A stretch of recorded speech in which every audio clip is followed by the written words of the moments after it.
Bienvenue à cette présentation de la réception et la répartition des palettes lors d'un projet d'autoconstruction Boréal.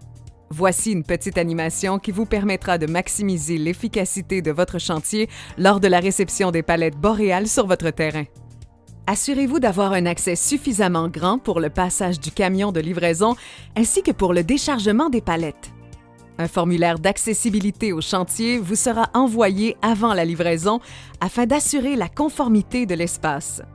L'espace de stockage doit être au minimum 4 fois la surface de la dalle de votre bâtiment. L'équipement de levage qui servira à décharger les palettes doit être équipé de fourches. La capacité minimale de levage doit être de minimum 5000 livres avec une portée de 12 pieds. Prévoir des morceaux de bois afin d'éviter de poser les palettes directement au sol. Cela permettra de compenser pour les inégalités du sol et protégera le matériel. Sur votre dalle, indiquez les numéros des murs en consultant votre plan fourni par Boréal tout en respectant l'orientation de votre maison. Lors du déchargement des palettes, assurez-vous de déposer les palettes identifiées avec un numéro de mur à côté du mur correspondant. À noter que plusieurs palettes peuvent être nécessaires pour fabriquer un mur selon le modèle de chalet Boréal choisi. Si le terrain n'est pas accessible en raison d'une pente ou de présence d'arbres, disposez les palettes dans l'ordre logique de montage. Ne pas empiler les palettes de mur les unes sur les autres, sauf si vous gardez l'équipement de levage pour toute la durée du chantier. Prendre une palette avec des longueurs standards de 71, 95 ou 119 pouces et la déposer au centre de la dalle si l'espace le permet. Les rondins génériques peuvent s'installer partout où le plan l'indique.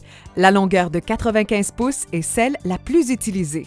Placez la palette de quincaillerie à un endroit stratégique afin qu'elle soit facilement accessible durant toute la durée du chantier. En période hivernale, il est important d'entreposer au chaud les éléments qui craignent le gel, tels que la peinture, le scellant, la teinture, etc. Entreposez les palettes de structure du toit et des escaliers à l'écart, mais dans un endroit facilement accessible par la grue ou autre équipement de levage qui sera utilisé pour les poutres. Assurez-vous de bien entreposer les palettes à plat afin d'éviter toute déformation et ainsi éviter tout contact direct des poutres avec le sol. Repérez la palette dans laquelle se trouvent les poteaux d'angle ou de coin et la garder accessible. Entreposez les palettes de platelage, finition intérieure du toit et du plancher de la mezzanine à un endroit dont l'espace sera suffisamment grand pour en permettre le tri. Au moment de la pose, afin d'éviter la déformation du bois, le platelage devra être trié pour un gain de temps au montage et diminuer les pertes lors de la coupe. Cela permet également de conserver les grandes longueurs pour la mezzanine et ainsi avoir moins de joints apparents.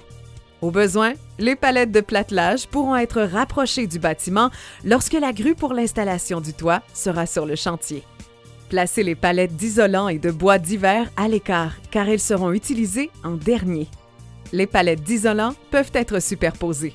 Placez les palettes de tôle pour la toiture et les tôles de pliage à l'écart en vous assurant de ne rien entreposer dessus. Après le déchargement, assurez-vous que les palettes sont toujours bien protégées par les toiles et sans déchirure. Si cela n'est pas le cas, prendre le temps de les réparer pour les garder étanches. Voilà, vous venez d'optimiser votre chantier et vous sauverez énormément de temps. Bonne construction!